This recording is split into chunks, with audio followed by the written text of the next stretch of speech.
اب میں آپ کو ذرا اس جو انسانوں میں سے انسان دشمنی کا جن کا سب سے بڑا رول ہے، میں ان کی 2000 سالہ تاریخ کا آپ کے سامنے نقشہ رکھنا چاہتا ہوں۔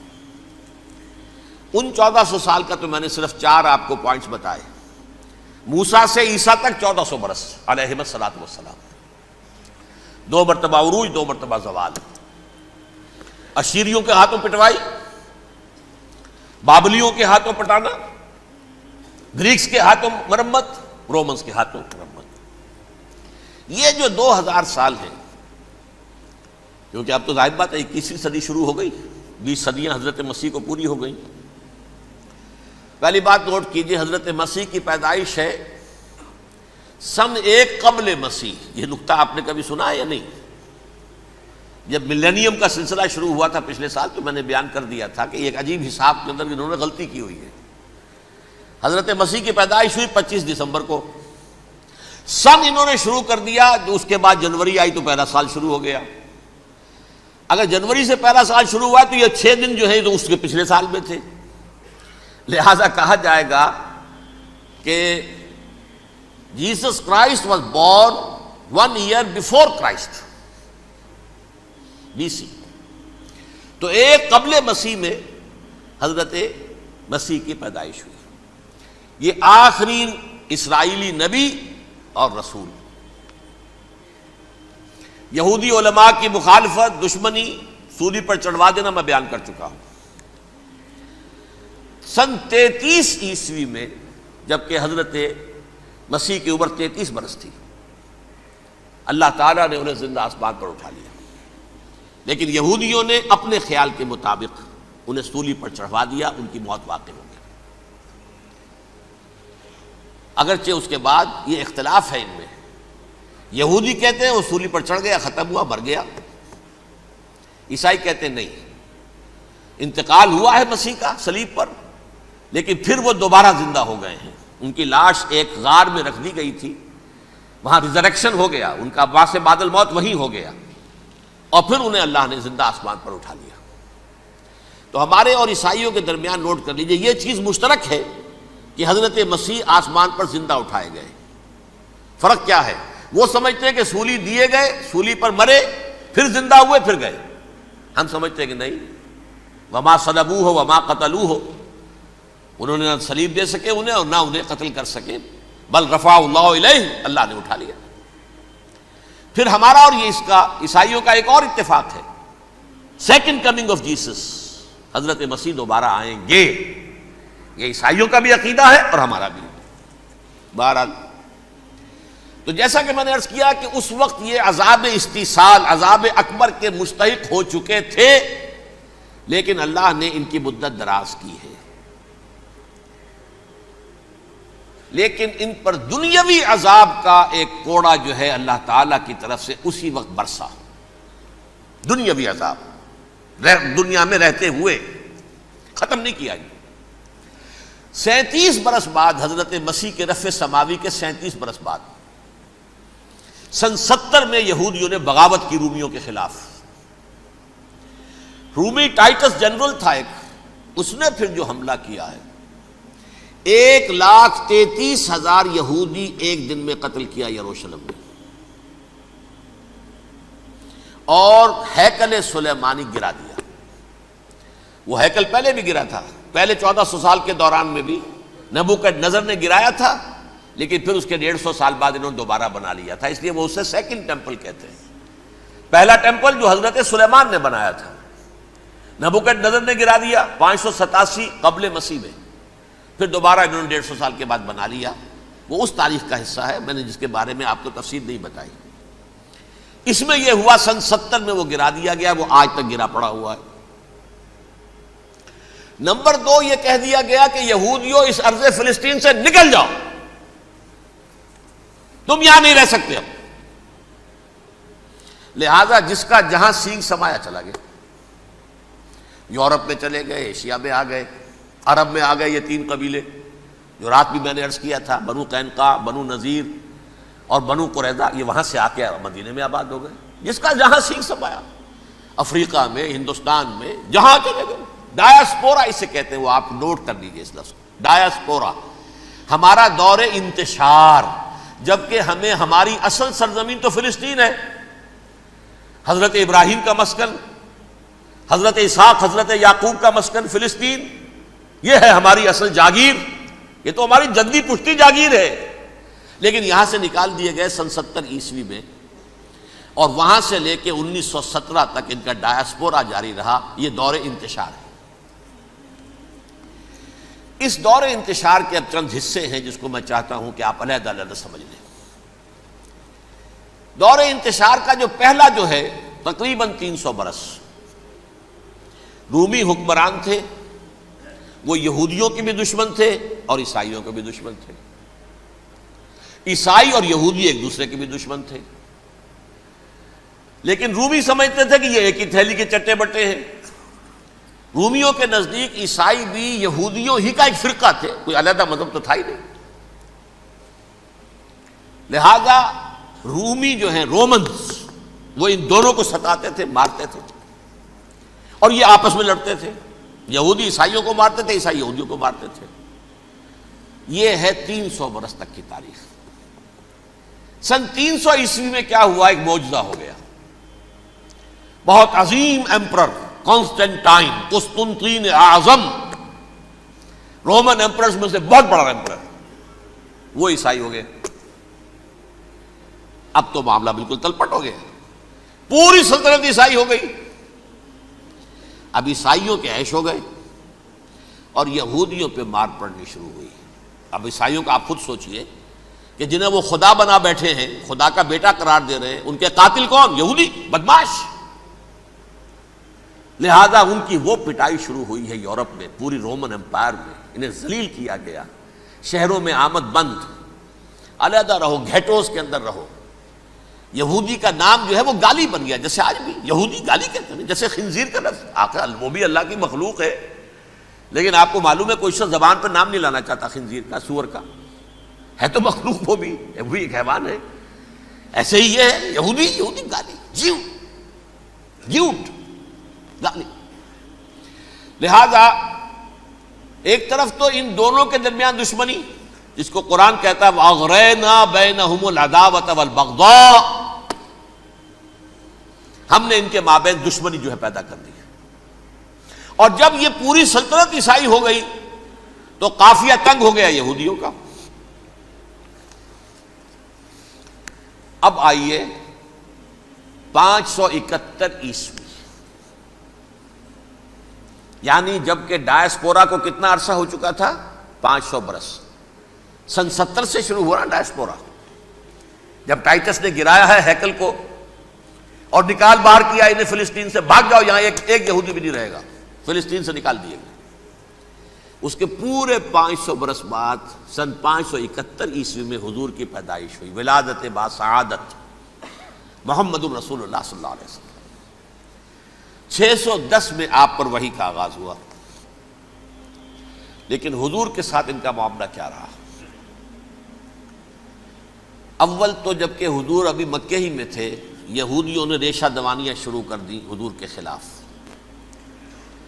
قریش مکہ کو سکھاتے تھے، پڑھاتے تھے، ان سے یہ پوچھو، ان سے یہ پوچھو، یہ اس طرح تنگ کرو، ان سے یہ امتحان لو، یہ آپ کے علم میں ہے۔ سورہ بنی اسرائیل میں، سورہ کہف میں وہ سوالات جو امتحانی سوالات آئے تھے، ذوالقرنین کون تھا، اصحاب کہف کون تھے، تم رسول بنے پھرتے ہو تو بتاؤ، اور یہ روح کی حقیقت کیا بتاؤ، یہ ساری ریشہ دوانیاں کر رہے تھے بیٹھے ہوئے، ابھی وہیں پر حضور ابھی پہنچے بھی نہیں۔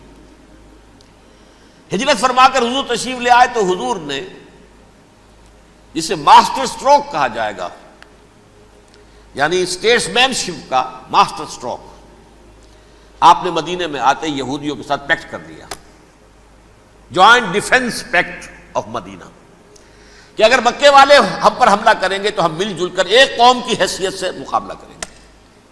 یہ میثاق مدینہ کہلاتا ہے، جس کے بہت غلط معنی پہنائے جا رہے ہیں آج کل۔ بہرحال میں موضوع میرا چونکہ یہ نہیں، میں ادھر نہیں جاؤں گا، لیکن ہوا کیا؟ ہر مرتبہ یہ خیانت کے مرتکب ہوئے، ان نے جو عہد کیے تھے ان سے پھرے، اندر ہی اندر سازش، ریشہ دوانی، حضور کی بدترین دشمنی۔ سورہ نساء کی آیت نمبر 12 میں 14 میں 13 میں فرمایا ہے لا تزال تطلع علی خائنۃ منہم، اے نبی ہمیشہ آپ کے علم میں ان کی طرف سے خیانتیں، بددیانتیاں آتی رہیں گی. اور بار بار وہ مسلسل جنگ کی آگ بھڑکاتے تھے. قریش کو دعوت دیتے، آؤ آؤ آؤ ہم اندر سے بغاوت کر دیں گے، تم آؤ تو صحیح، ختم کریں محمد کو اور اہل ایمان کو صلی اللہ علیہ وسلم ورضی اللہ تعالی عنہم اجمعین. لیکن پھر جب وہ آتے تھے تو یہ دبک جاتے تھے، ان میں ہمت نہیں تھی، میدان کے مرد نہیں رہے تھے. یہ سورہ حشر میں ان کا نقشہ کھینچا گیا ہے. کھلے میدان میں مقابلے کی اس کے اندر صلاحیت ہی نہیں ہے. یہ تو فصیلوں کے پیچھے سے، جیسے عورتیں کہیں دیہات میں لڑائی ہوتی ہے تو مرد جو ہے گلیوں میں لڑتے ہیں، عورتیں اوپر سے پتھر پھینکتی ہیں، بس وہ کام یہ کر سکتے تھے. من ورائے جدر، فصیلوں کے پیچھے سے، جنگ میں میدان میں نہیں آ سکتے. بہرحال قرآن مجید میں ہے یہ سورہ مائدہ کی آیت نمبر 64، کلما اوقدوا نارا للحرب اطفاها اللہ. اکثر و بیشتر مواقع پر تو یہ جب آگ بھڑکاتے تھے جنگ کی، اللہ اسے بجھا دیتا تھا. لیکن بہرحال اس کے باوجود جنگیں ہوئی، غزوہ بدر، غزوہ احد ہوئی کہ نہیں؟ یہ ساری اصل شرارت ہوئی. اور اس کے نتیجے میں حضور نے پھر ایک ایک کر کے 3 قبیلوں کو سزا دی. غزوہ بدر کے فوراً بعد بنو قینقاع نکالے گئے مدینے سے، غزوہ احد کے فوراً بعد بنو نذیر نکالے گئے، اور غزوہ احزاب کے بعد بنو قریظہ نکال دیے گئے. یہ تو میں نے آپ کے سامنے رکھ دیا صرف حضور کے زمانے میں ان کا کیا رویہ رہا. دشمن، رات بھی ہم نے وہ آیت پڑھی تھی، لَتَجِدَنَّ أَشَدَّ النَّاسِ عَدَاوَةً لِلَّذِينَ آمَنُوا الْيَهُودُ وَالَّذِينَ أَشْرَكُوا. اہل ایمان کی دشمنی میں شدید ترین تم پاؤ گے یہودیوں کو اور مشرکین. مشرکین بھی بعد میں ہے، پہلے یہودی. حضور کے بعد کیا ہوا اب یہ نوٹ کیجئے، یہ ان کی تاریخ کا دوسرا دور ہے. حضرت عمر رضی اللہ تعالیٰ عنہ کا عہد خلافت ہے. بیت المقدس کا محاصرہ کیا گیا، فصیل بڑی اونچی، شہر اندر سے سیلف سفیشینٹ، حملے کا راستہ کوئی نہیں. محاصرہ طول کھینچ رہا ہے لیکن ان کے پاس رسد بھی موجود ہے، پانی بھی موجود ہے، وہ دروازے بند کر کے بیٹھے ہوئے ہیں. بالآخر اللہ تعالیٰ کی مشیت کا ظہور کیسے ہوا؟ ان کے کچھ علماء آئے فصیل پر، کہا دیکھو مسلمانوں، تم قیامت تک بھی یہاں پڑے رہو گے محاصرہ کر کے، ہمارا یہ شہر فتح نہیں ہوگا. ہاں ایک درویش بادشاہ کے ہاتھوں یہ شہر فتح ہونا ہے، لیکن تمہارے اندر ہمیں وہ نظر نہیں آ رہا. ابو عبیدہ بن الجراح رضی اللہ تعالی عنہ، امین هذه الامہ، ان کا فوراً ذہن گیا وہ درویش بادشاہ مدینے میں بیٹھا ہوا ہے عمر رضی اللہ تعالی. اب ایک اور عمر بھی ہے جو قندھار میں بیٹھا ہے. نقشہ وہی ہے، سادگی کی حد تک نقشہ وہی، بالکل وہی، اپنی آنکھوں سے دیکھا ہے وہی سادگی. عمر اول، عمر ثانی تھے عمر بن عبد العزیز.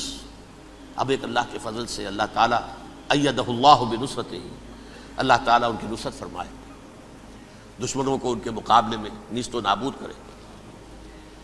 انہوں نے ریکویسٹ بھیج دی کہ حضور تشریف لائیے، یہ شہر فتح ہو جائے گا. وہ ہے سفر تاریخی، اتنا طویل سفر، تقریباً 700 میل، ایک اونٹ، ایک خادم، ایک منزل پہ امیر المومنین اوپر بیٹھے، خادم آگے چل رہا ہے، اگلی منزل پہ خادم اوپر بیٹھا ہے، امیر المومنین آگے جا رہے ہیں. اور جب پہنچے ہیں تو وہ باری تھی خادم کی. انہوں نے ہاتھ جوڑ دیا، حضور خدا کے لیے تم کیا کہیں گے لوگ، وہ میرا برا حال کر دیں گے، تمہیں شرم نہیں آئی؟ امیر المومنین پیدل آگے چل رہے ہیں نکیل پکڑ کر، اور تم بیٹھے ہو اوپر براجمان ہو. حضرت عمر فرمایا الدور دورک، نہیں باری تمہاری ہے، بیٹھ. اس حال میں پہنچے ہیں. اور پھر یہ کہ ابو عبیدہ بن الجراح آئے ہیں، استقبال کیا ہے تو دیکھا ہے اس حال میں چلے آ رہے ہیں. عمر نکیل پکڑے ہوئے چلے آ رہے ہیں، اور کہتے ہیں کہ کہیں کیچڑ ویچڑ تھا، جوتے خراب ہو گئے تھے، وہ بھی اتار کے ہاتھ میں پکڑے ہوئے، کپڑے تو تھے ہی پھٹے ہوئے. انہوں نے کہا بھی حضرت ابو عبیدہ نے، دیکھیے یہ بڑا متمدن ملک ہے، بڑا مہذب علاقہ ہے یہ، آپ ذرا حلیہ اپنا دوست فرما لیں تب جا کے پیش ہم آپ کو کریں گے. آپ نے فرمایا نحن قوم اعزنا اللہ بالاسلام، ہم وہ قوم ہیں جنہیں اللہ نے عزت دی ہے اسلام کے ذریعے سے. کپڑوں کے ذریعے سے نہیں، دولت کے ذریعے سے نہیں۔ اسی حال میں گئے ہیں، اوپر سے انہوں نے کھڑے ہو کر نشانیاں دیکھی ہیں، اپنی کتابیں کھولی، ہاں یہ وہی ہے، اچھا لو جی سرنڈر، شہر تمہارے ہاتھ میں۔ خون کا ایک قطرہ نہیں بہا اور بیت المقدس فتح ہو گیا۔ لیکن اس وقت حضرت عمر نے ایک نرمی یہ کی کہ یہودیوں کے لیے بھی اسے اوپن سٹی قرار دے دیا۔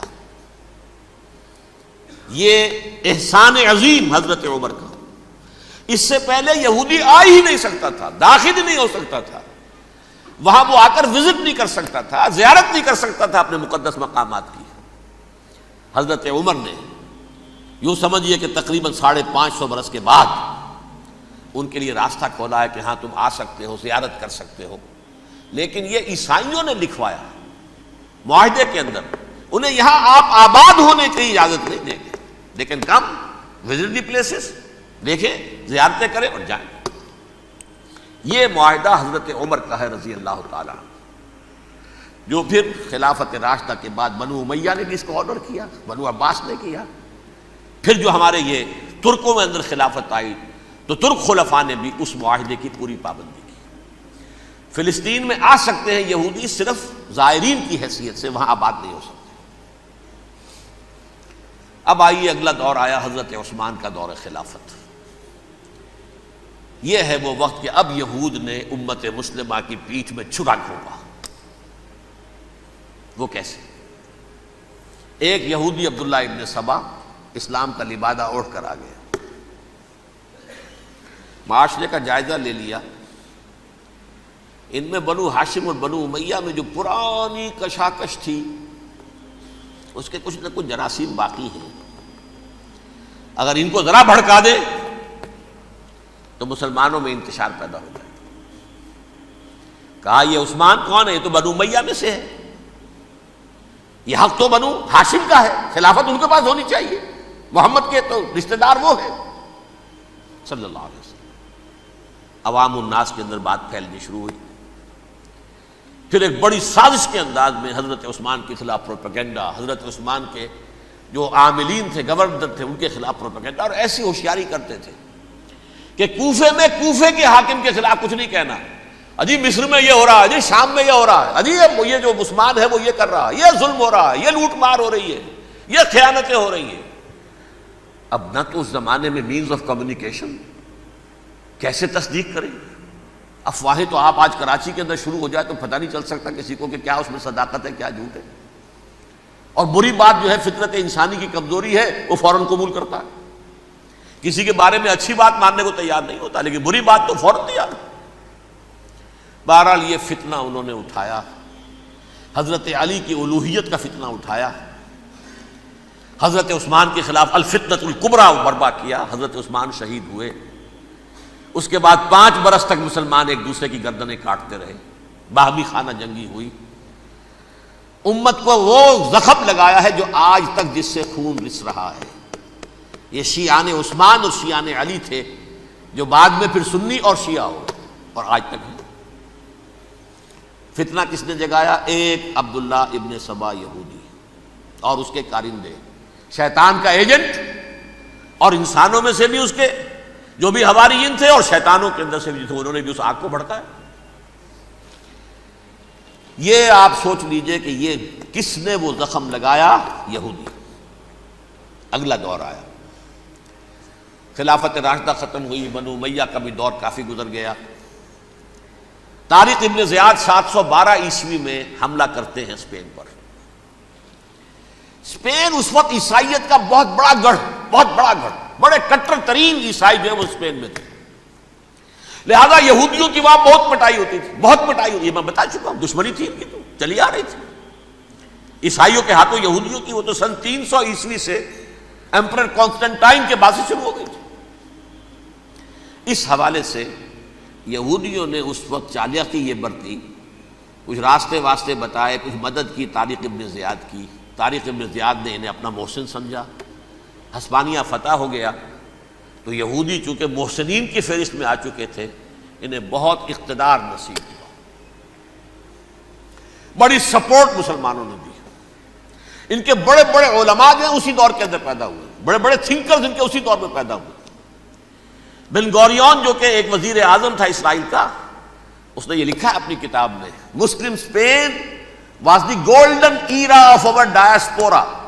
وہ ڈائسپورا جو 70 عیسوی سے شروع ہوا تھا اور 1917 عیسوی تک جاری رہا ہے، اس میں سے گولڈن ایرا ہمارا جو تھا وہ مسلم اسپین تھا. ہسپانیہ میں بیٹھ کر ہم نے عیش کیے. لیکن وہاں سے انہوں نے اور جو کچھ کیا، یہ تو داستان کے بہت سے گوشے ہیں، لیکن میں جس اسٹریٹ لائن میں چل رہا ہوں اس کے اعتبار سے ایک بات سمجھ لیجیے. وہاں بیٹھ کر انہوں نے اب عیسائیت کی پیٹھ میں چھرا گھونپا، پروٹیسٹنٹ مذہب پیدا کیا، تقسیم کر دیا.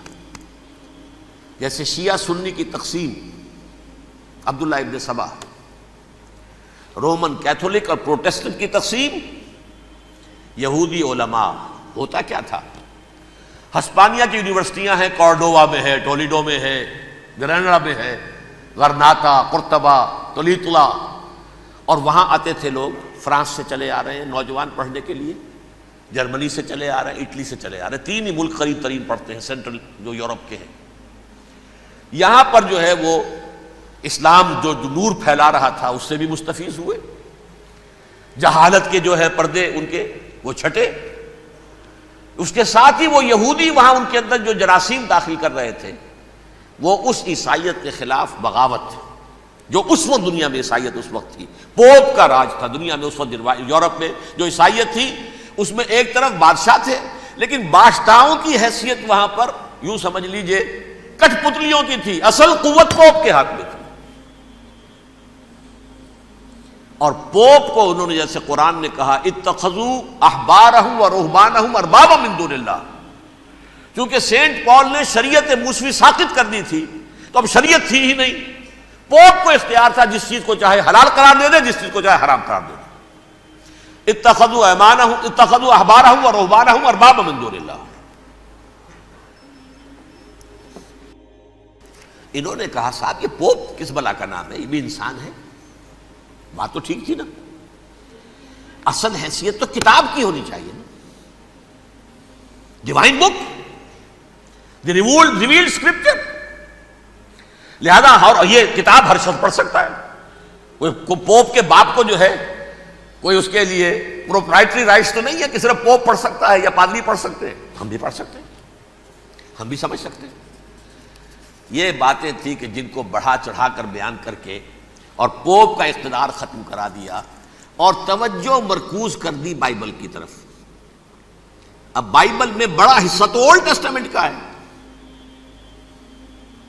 نتیجہ کیا ہوا؟ یہود کی عظمت پروٹیسٹنٹس کے نزدیک مسلم ہو گئی. اصل قوم تو یہ ہے. وہ دشمنی بدلی کہ نہیں بدلی؟ موسیٰ کے امتی یہ ہے، تورات موسیٰ کو دی گئی، ابراہیم کی نسل یہ ہے. لہذا وہ جو دشمنی تھی، جو عداوت تھی کہ ہمارے خدا کو سولی چڑھانے والے ہیں یہ بدماش، اس کا ازالہ ہوا. اس پروٹیسٹنٹ مذہب کے نتیجے میں یہ میں اب آپ کو بتاتا ہوں کہ ایک نتیجہ وہ نکلا ہے جسے برٹرنڈ رسل نے بیان کیا ہے. اس کی کتاب ہے ان پریز آف آئیڈلنس، صفحہ 108. وہ لکھتا ہے the Christians retaining the Judaic belief in special revelation added to it the Roman desire for worldwide domination and the Greek taste for metaphysical subtleties. The combination produced the most fiercely persecuting religion that the world has yet known. یہ 3 چیزیں آ کر عیسائیت میں مل گئی. ایک تو جب یہ اولڈ ٹیسٹمنٹ جو ہے وہ ان کے ہاتھ میں آ گئی، اور اس کے میں کچھ آپ کو بتا دیتا ہوں کہ اولڈ ٹیسٹمنٹ کی تعلیمات، کیونکہ یہ اولڈ ٹیسٹمنٹ جو ہے یہ محرف تھی. اصل تورات تو گم ہو گئی تھی 587 قبل مسیح میں، جب پہلی مرتبہ ہیکل جو ہے تباہ ہوا ہے، اس وقت ختم ہو گئی تھی. اس کے کوئی 150 سال کے بعد انہوں نے یادداشتوں سے مرتب کر کے لکھی ہے. اب اس میں ان کے اپنے خیالات، اپنے امانی، اپنی توجیحات وہ شامل ہو گئی. لہذا میں آپ کو حوالے دیتا ہوں اس کتاب کے اندر مظالم کی جو تعلیم دی گئی ہے، اہل کتاب نے اپنے مظالم قتل عام کے جواز کے لیے تورات میں تبدیلیاں کی اور پیغمبروں پر دہشت ناکی اور بدترین حرام کاری کے الزامات لگائے. سنیے، پہلا حوالہ ہے یہ گنتی باب 31 آیات 17-18. اس لیے ان بچوں میں جتنے لڑکے ہیں سب کو مار ڈالو، اور جتنی عورتیں مرد کا منہ دیکھ چکی ہیں ان کو بھی قتل کر ڈالو، لیکن ان لڑکیوں کو جو مرد سے واقف نہیں اور اچھوتی ہیں اپنے لیے زندہ رکھو. یہ کسی اللہ کی کتاب کا یہ جملہ ہو سکتا ہے؟ کسی ریویل بک کا؟ اور سنیے، یہ ہے استثناء ڈیٹرانومی باب 20 آیت 16-18. پر ان قوموں کے شہروں میں جن کو خداوند تیرا خدا میراث کے طور پر تجھ کو دیتا ہے، کسی ذی نفس کو جیتا نہ بچا رکھنا، جیسا خداوند تیرے خدا نے تجھ کو حکم دیا بالکل نیست کر دینا. مرد، عورتیں، بچے، بوڑھے سب ختم. یہ کتاب مقدس ہے. اور سنیے،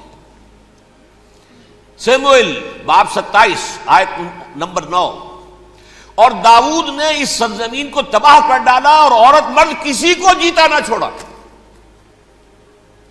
نمبر 4، ان سب آباد شہروں کو ماں، عورتوں اور بچوں کے بالکل نابود کر ڈالا. کتاب استثناء باب 3 آیت 6. یہ ہے جو کہہ رہا ہے برٹرنڈ رسل، کرسچینٹی میں آ کر اب یہ تین چیزیں شامل ہو گئی. ایک تو یہ باربیرین یہ تعلیم جو ہے، اور یہ مذہب کے نام پہ تعلیم، یہ کتاب مقدس کی تعلیم. نمبر 2، رومنز کے اندر جو ایک تمنا تھی ورلڈ ڈومینیشن کی، وہ عیسائیت کے اندر آ گئی. اس لیے کہ پوری رومن امپائر جو ہے عیسائی ہو گئی، تو اسے وراثت کے اندر ورلڈ ڈومینیشن کی جو ایک تمنا تھی وہ مل گئی. اور پھر یہ کہ انہوں نے جو توہمات تھے یونانیوں کے ان کو بھی اپنے ہاں مختلف شکلوں کے اندر جمع کر لیا. ان تین چیزوں کا the combination produced the most fiercely persecuting religion that the world has yet known. اس کے نتیجے میں دنیا میں تاریخ انسانیت کے اندر جو بدترین خونخوار ترین مذہب ہو سکتا ہے وہ شکل عیسائیت نے اختیار کی. اور اس کا مظہر عتم کیا تھا؟ نوٹ کیجئے، صلیبی جنگیں. ایک بات ٹائم ٹیبل کے اعتبار سے نوٹ کر لیجئے گا. فرسٹ ملینیم ختم ہوا، سیکنڈ شروع ہوا. ان کے 1000 سال ختم ہوئے تو 11ویں صدی میں سیکنڈ ملینیم شروع ہوا، تو پہلی صلیبی جنگیں ہوئی. لاکھوں مسلمان قتل کیے گئے. صرف یروشلم کے اندر اتنا خون بہایا ہے کہ خود ان کے ہسٹورینز لکھتے ہیں کہ جب ان صلیبیوں نے جب گھوڑوں کے ساتھ وہ چل رہے تھے گلیوں میں تو ان کے گھوڑوں کے گھٹنوں تک خون کی ندی بہ رہی تھی. جہاں سے گزرے ختم کرتے چلے گئے، آبادیاں کی آبادیاں ختم کر دی. اگرچہ اس کروسیڈ میں گیہوں کے ساتھ گھن بھی پسا، یہودی بھی بہت مارے گئے. یہ فرانس سے، جرمنی سے جب یہ کروسیڈرز آ رہے تھے 3000 میل کا سفر طے کر کے آئے تھے. سوچئے تو صحیح. اربن ثانی پوپ جو تھا آگ لگا دی تھی اس نے پورے یورپ کے اندر. شرم سے ڈوب مرو، تمہارے مقدس علاقے مسلمانوں کے ہاتھ میں. انفیڈلز، یہ کافر، یہ مرتد، یہ ملحد. مسیح جہاں پیدا ہوا، مسیح کو جہاں سولی دی گئی، وہ کہاں ہے؟ ان کے ہاتھ میں. وہ آگ لگائی ہے، 3000 میل کا فاصلہ طے کر کے یہ قومیں آئی ہیں وہاں.